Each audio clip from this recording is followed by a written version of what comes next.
Our speakers are men who have at least 6 months of current abstinence.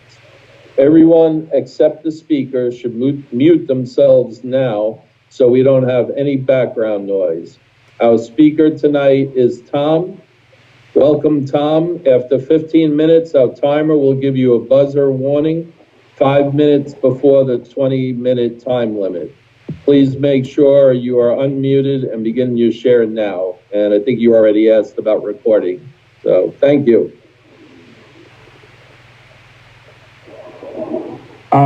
It's not me. I think it's supposed to be someone else. Yes, it's me, it's Bob.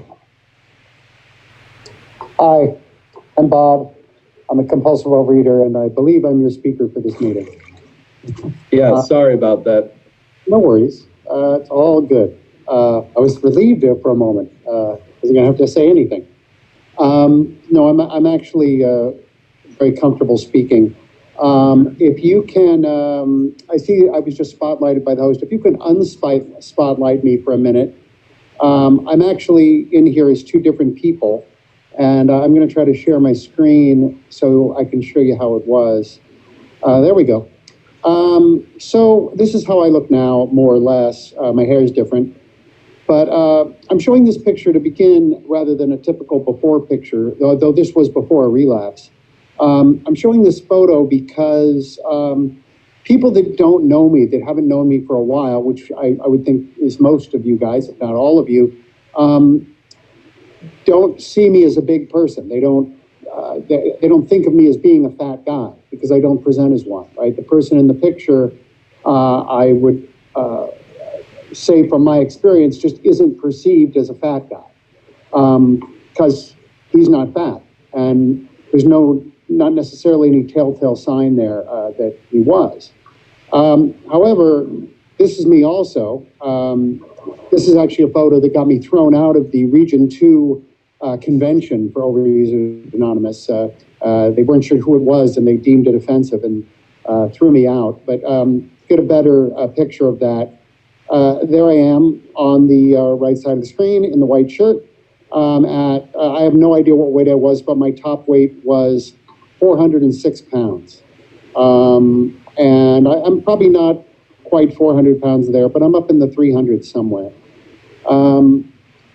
I work in a weird aspect of show business. So here I am, and not quite as big as the last picture, but still big, wearing my custom-made Ringmaster coat. It's funny, people would say to me, hey, where'd you get that coat? Like at the fat Ringmaster store? I had it made, right? Where do you get a coat for a 400-pound Ringmaster? Like, that's not a thing. But it was my way of coping with the fact that I spent most of my life morbidly obese. I was in a pretty interesting position of being able to create a world for myself in which I could get away with being fat. Because I wasn't like I didn't manage a Barnes and Noble. I wasn't an investment banker. I wasn't a lawyer. I mean, those are all things you could be, but you know, if you're those things in fat, you're a fat guy. You can get away with being the fat Ringmaster. It kind of works as a visual. And thus I could be flamboyant and hang out with pretty girls as seen here and here, right? I mean, I literally led the life of, you know, in some ways, Hugh Hefner, except without a lot of the actual action because I was busy actually being this guy. Wasn't happy and was full of self-loathing and had a lot more problems than just his weight. But then, yeah, let me stop sharing my screen and I'll just be me. All right.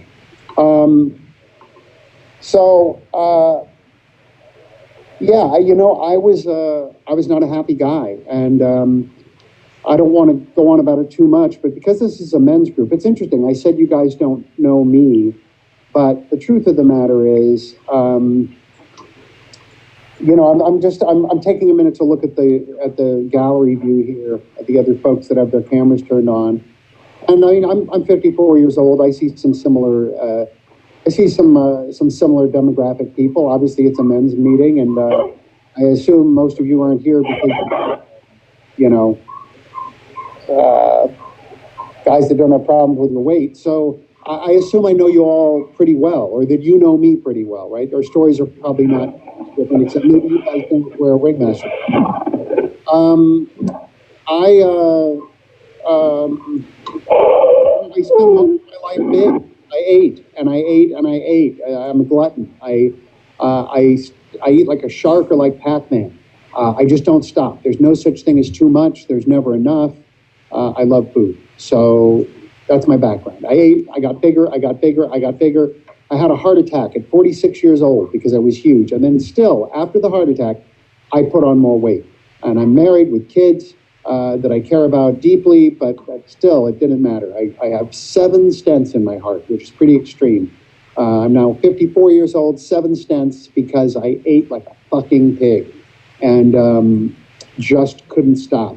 I had a therapist that encouraged me to try OA because nothing else was working. I had an endocrinologist that advised me against getting I was seeing her because of my diabetic condition that was related to my weight. She advised me against getting a gastric bypass or a lap band because she said, you're just gonna keep eating no matter what. You get the surgery, you're still gonna eat around it. You need to figure out how to deal with your compulsion. So I had a therapist that kept pushing me towards OA. I wanted nothing to do with it from the reading I had done. The idea that I would admit that I was powerless over food, not a chance. How could that even be possible? What kind of a concept is that? I'm powerless over food when I'm the only guy eating it. And having to commit to a higher power that, okay, so it's of my understanding, but I don't know, the word God appears there an awful lot. And as a guy that went to a Baptist elementary and junior high school and had a God situation hammered into me, I don't know, not really what I was looking for, to be told that God was the only solution to a problem that I was also supposed to say I had no control over. So all of that sounded like a bad idea, but somewhere along the line, I became so frustrated with my inability to lose weight, even though I yo-yoed my whole life. I mean, I'm also one of those people, and I'm sure I'm not alone. Let's see, 28 participants. Well, 2 of them are me. But somewhere along the line, I'm confident that I'm sorry. I'm confident that amongst all of you, there's got to be other yo-yos in there too, right? I've lost 100 pounds multiple times in my life, only to put on back on more. In fact, one thing I'd like to say that's important, and then we'll get on to recovery, because I think that's what hopefully matters, is that I spent most of my time heavy justifying that I knew how to lose weight because I had done it, right? I was one of those, I've lost 100 pounds. I know how to do it. Don't tell me what to do. To anyone that tried to tell me what to do.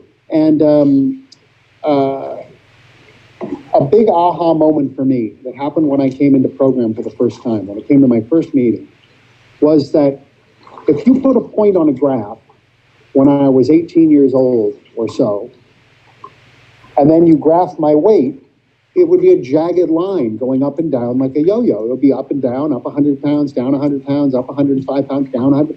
You know the line, it's a fucking jagged line.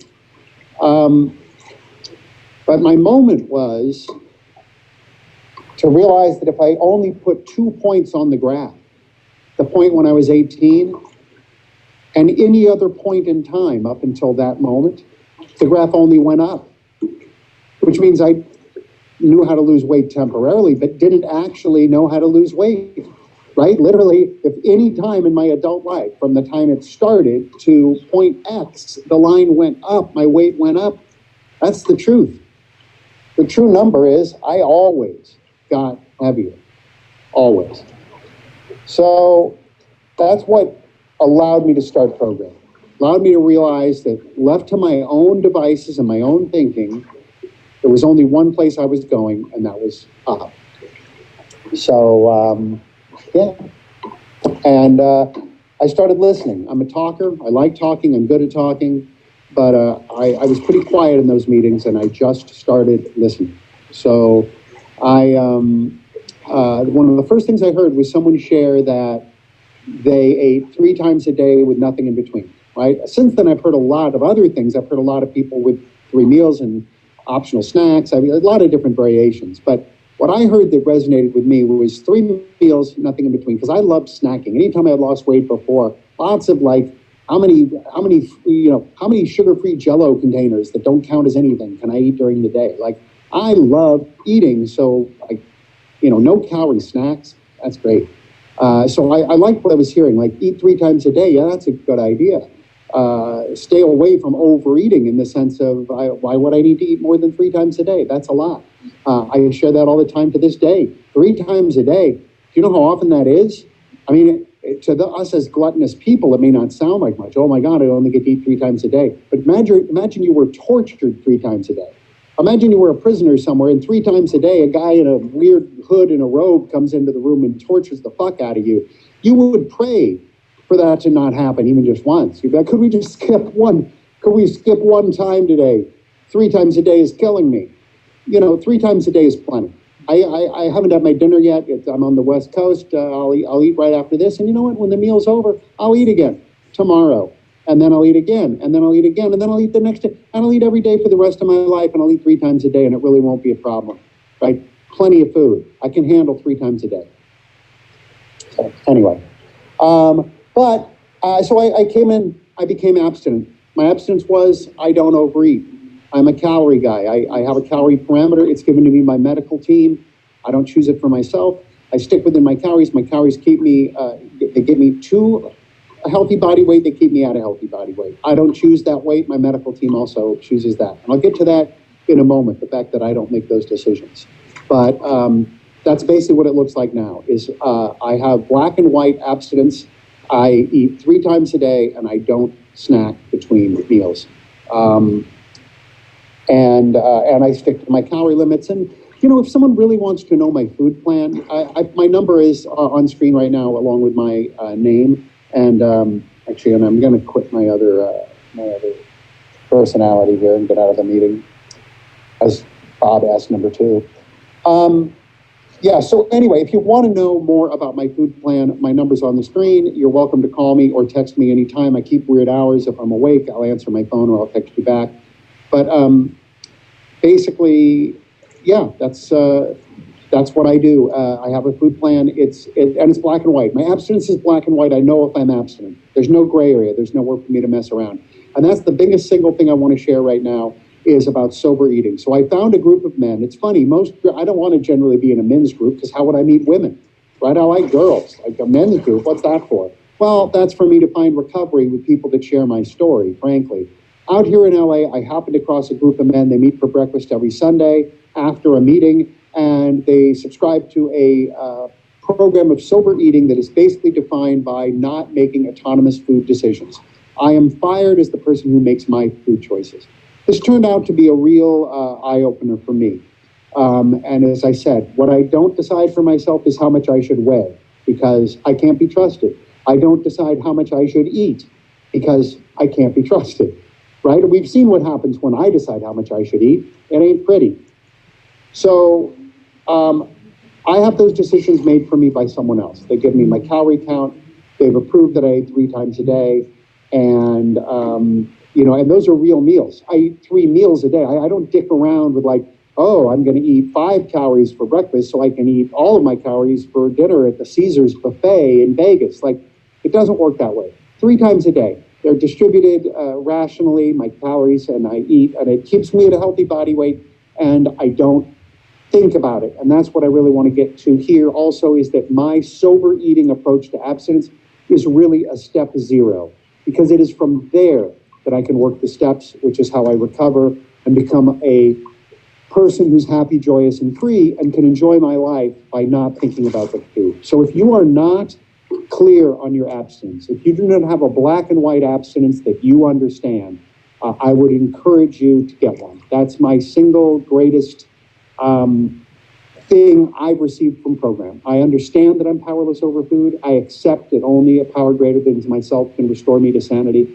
I'm in my 4th step now under the guidance of a sponsor with 20 years sobriety, abstinence, who's maintained a healthy weight without relapse for those 20 years. I did relapse, put on 100 of my 200 pounds back. Fortunately, was able to turn that around, though it was tough.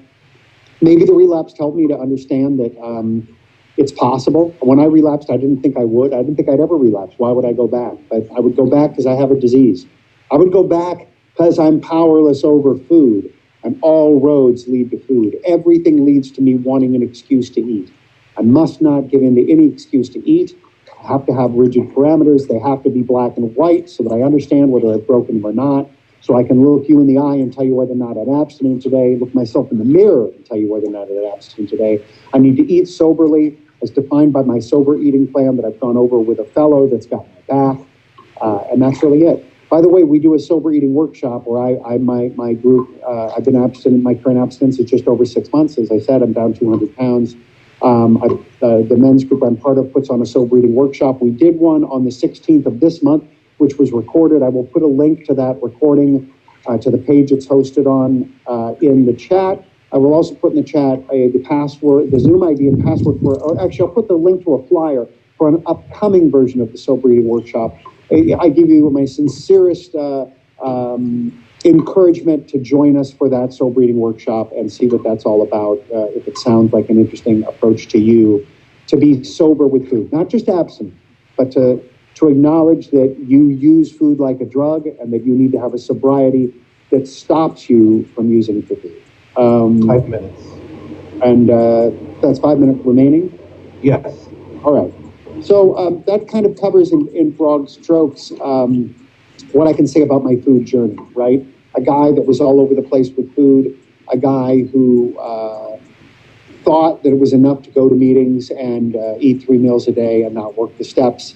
A guy who then found a sober eating group that helped me to understand what it is to use food and what I can do to make sure I don't use food, and really how to create a black and white scenario for myself. And then that allowed me to start working the steps, right? To really start working the steps and to now understand that that is what this is about. It's a difficult thing to wrap one's head around, you know, for me, as a fat guy, to go, okay, the problem isn't the food. Like it is, of course, but it's like, you know, why am I using, right? Like I'm using, the problem is the substance I'm using, but why am I using? Like that therein is the problem, right? That the food is the substance, it's not the problem.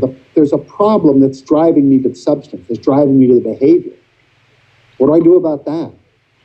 Like, if I mitigate the substance, I can abstain from the substance, but not address the problem. And if I'm not addressing the problem, what are the odds I'm going to continue to abstain from the substance? In my experience, it was pretty poor, which is probably why I always yo-yoed, and even after I found program, I relapsed. So I think I would say that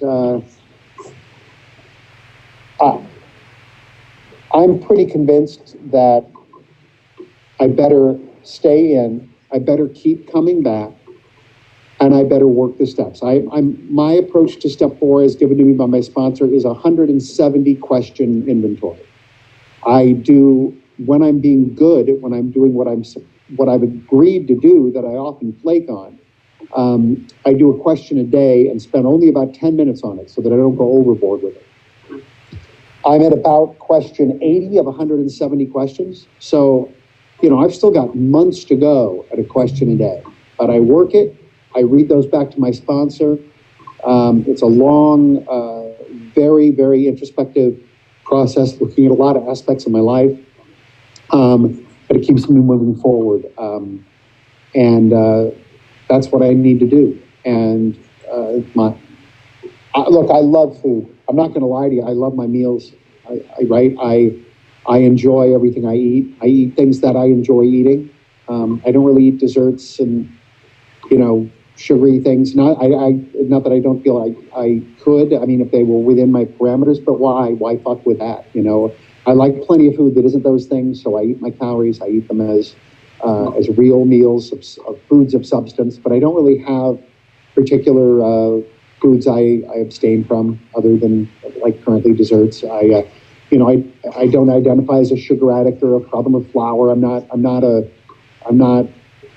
that way. Though I know people who are. I mean, I certainly sugar addicts. It's a real thing and a real problem. Just doesn't happen to be my bag. I just want more of everything. I want more turkey breast. I want more shrimp. I want more, and it doesn't have to be fried. Nice steamed, you know, wholesome, low-calorie shrimp. I can eat it until I drop dead. I want more of everything, right? Yeah, I like some things more than others, but any food I like, I can eat indefinitely. So, yeah, I'm just kind of moving back in a little circle here, and I'm almost out of time, but I like my food, but I don't do anything except eat it, whether I prepare it, I cook a lot, I cook my food, I get food from a restaurant where I understand the calories and the amounts I need, I weigh and measure to make sure the calories are right, so my food's not a problem, right? And let me just say that, let me wrap up with that. My food is not a problem, but I still have a fucking problem. I am a compulsive overeater. I am powerless over food in my life. I've become unmanageable, right? I have a real problem. It is not going to go away, not ever. So eat the food I'm supposed to eat. I'm going to work the steps I'm supposed to work. I'm going to keep coming back.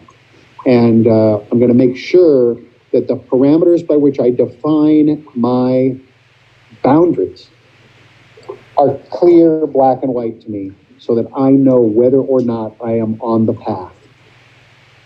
As if I'm not on the path, I'm going back, right? If I am not on the path to recovery, I am on the path right back to the food, right back to however many pounds I'm going to weigh before my 9 lives are up. And my cardiologist assures me I've used up 8 of my 9 lives. I've got 0 chances left.